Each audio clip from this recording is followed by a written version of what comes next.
Hello there, my name is Gary Sims and this is Gary Explains. Now, I recently did a video about how to revive and rejuvenate an old laptop. In fact, this was a laptop from 2012, so it's over 10 years old. And what I did in that video is I replaced the mechanical hard drive with an SSD, I upgraded the RAM, and I looked at the different operating system options there are for getting the best performance from an older laptop.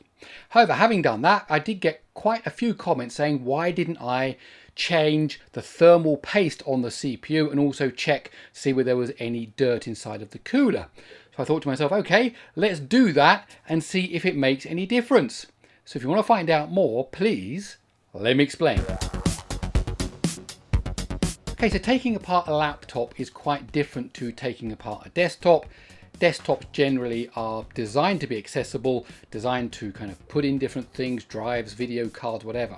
A laptop, however, is designed to be as compact and as lightweight as it can, which means that often they're hard to get apart.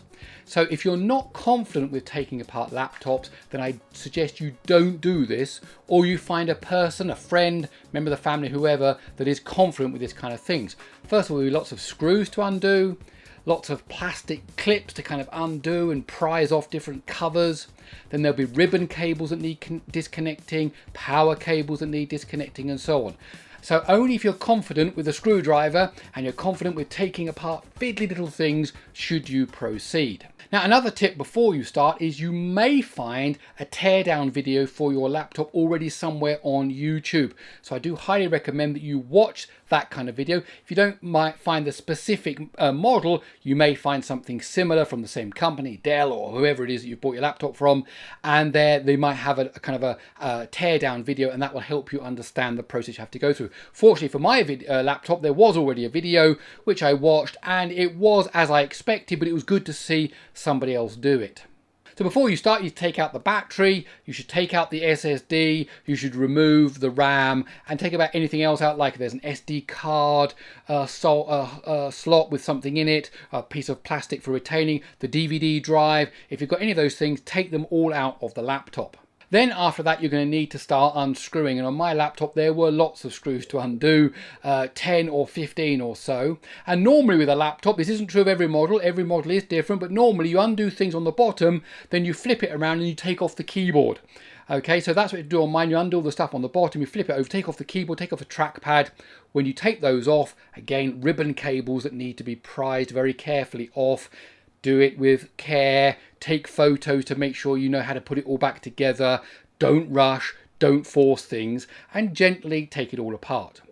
And then once I got my laptop apart, the actual main board, the CPU was on the underside, so I had to take the actual main board out of the laptop, which was more screws, more connectors that needed taking apart, and then finally I was able to get out the main board, the motherboard, with the CPU cooler on it. And so I took off the cooler and there was paste on there. It wasn't particularly brittle or, caked, but it wasn't as smooth and as liquid as it would be from brand new. So I cleaned it all off, nice and clean, and then I applied some new thermal paste that I bought from my local computer store.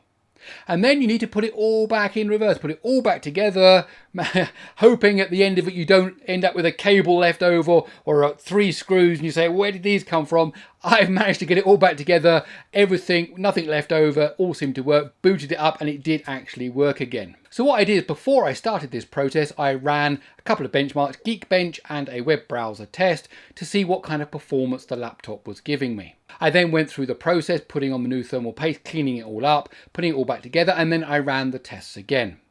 Now, overall, I got a 3%, maximum 2% kind of rise in performance. Now, that isn't very much. I went through a lot of effort to take this apart and gained 2 to 3% performance. So what does that mean? Well, for me, that means it wasn't worth it.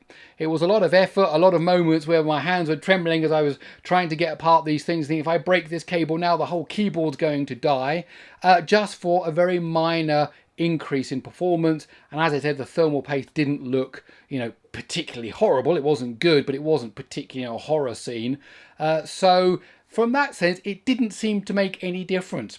Now, what's the caveat to that? Maybe if you've got a laptop with you know, a much bigger processor, and it's kind of been running for several years. It's been had a lot of daily use, and maybe the thermal paste has gone harder. Maybe you'll find better performance increases when you clean it out.